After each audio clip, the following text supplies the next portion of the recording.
Si no preparas tus entrevistas, no vas a conseguir ese trabajo.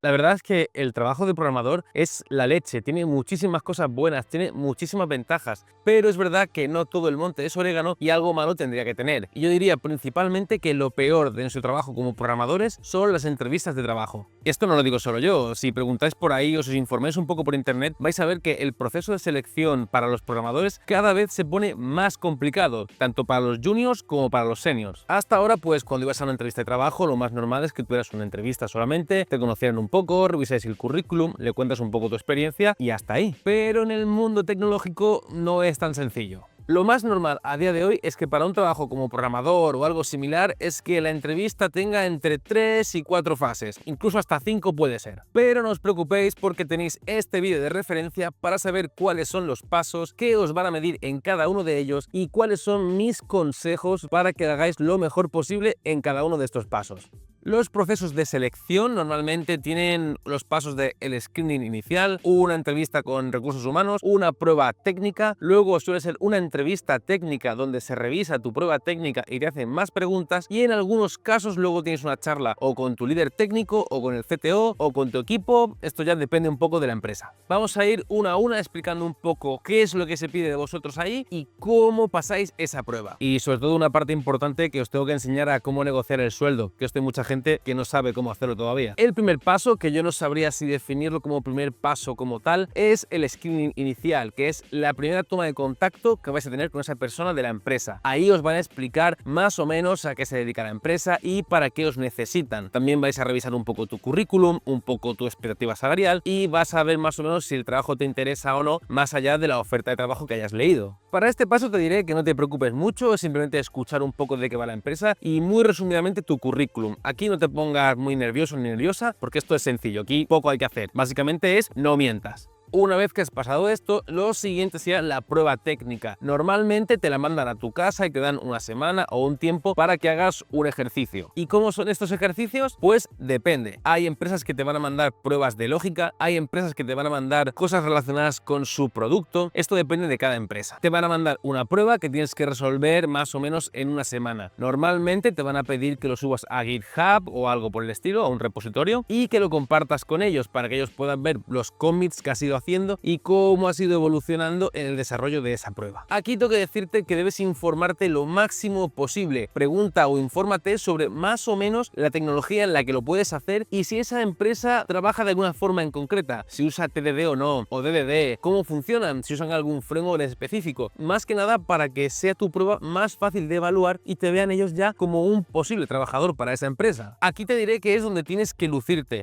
Es verdad que da mucha pereza dedicarle 4 o 5 horas, un fin de semana entero a una prueba, pero esta diría que es la prueba que va a hacer el corte clave. Yo diría que es donde más gente se queda, así que cúrratela mucho si el trabajo te merece la pena. No lo hagas más o menos así porque bueno, así ya se entiende. No, hazlo súper bien. Haz el código lo mejor que sepas, un código del que estés orgulloso, hazle test y deja un buen readme para que se vea muy claro cómo ese proyecto se tiene que ejecutar. Hazle la vida fácil a la persona que va a revisar tu prueba. Cuanto más fácil sea, más cerca tienes el trabajo.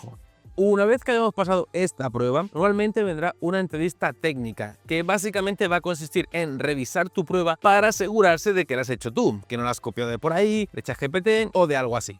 En esta parte, además, es posible que te pidan que hagas modificaciones sobre ese código en base a unos criterios para ver que sabes hacerlo. Y encima es posible que te pregunten cosas más técnicas, más específicas, no de tu código, sino de la programación en general. Aquí lo único que te puedo recomendar es que te formes lo más posible a lo largo de tu carrera y que tengas el mayor conocimiento posible. Y por supuesto, sobre tu código, que tengas claro el por qué has hecho las cosas, que no te vayan a preguntar por qué has tomado una decisión u otra y no vayas a saber qué decir, porque vas a quedar fatal. Y aquí en general ya te vendría más o menos la oferta para decirte que sí o que no. Pero puede haber un paso extra que puede ser una entrevista con tu equipo para que les conozcas, para que veas cómo trabajan. Ellos te van a preguntar cómo trabajas tú en equipo y tú puedes hacer todas las preguntas que quieras. Este en principio sería el paso más sencillo. No el más sencillo, pero es más sencillo que la prueba técnica. Para este paso te diré que simplemente seas tú 100%, como en el resto de la entrevista, pero que no te cortes. Pregunta sin miedo, pregunta todas las dudas que tengas. No hay pregunta estúpida. Si no lo sabes, pregúntalo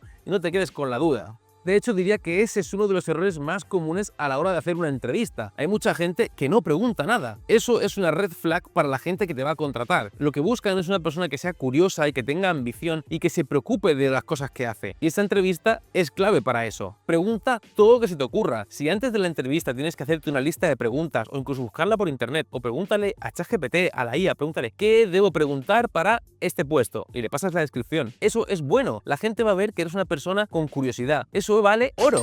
Otro error que suele cometer mucha gente es el hecho de cuando no sabe una respuesta quedarse en blanco y decir simplemente no lo sé. Que no pasa nada porque no lo sepas, pero puedes decir no lo tengo claro y explicas algo que te suene similar. Puede ser que por suerte o por azar la adivines, pero es que además estás dando información a la otra persona de que eso en concreto no lo sabes, pero sabes otra cosa que va más o menos relacionado y que tienes ese conocimiento. Si te quedas con un no a secas, esa persona no sabe cuánto más sabes o qué sabes relacionado con eso. Otro error garrafal es el hecho de querer saber la respuesta exacta a la pregunta. Hay muchas veces que ni el propio que te lo está preguntando va a saber la respuesta correcta. De hecho, muchas veces esperan que no la sepas y a ver cómo sales del paso. No es solamente una entrevista para ver todo lo que sabes, es para saber cómo eres o cómo reaccionas en casos en los que no sabes muy bien cómo salir. Hay mucha gente que te va a valorar el hecho de que seas honesto o el hecho de que sepas explicar que eso no lo sabes, pero otra cosa sí. Aquí tienes que tirar un poco de ingenio y si no lo sabes, intentar salir del paso como sepas. Pero no te quedes diciendo, no, esta respuesta no la sé y ya está. Esto no puede pasar.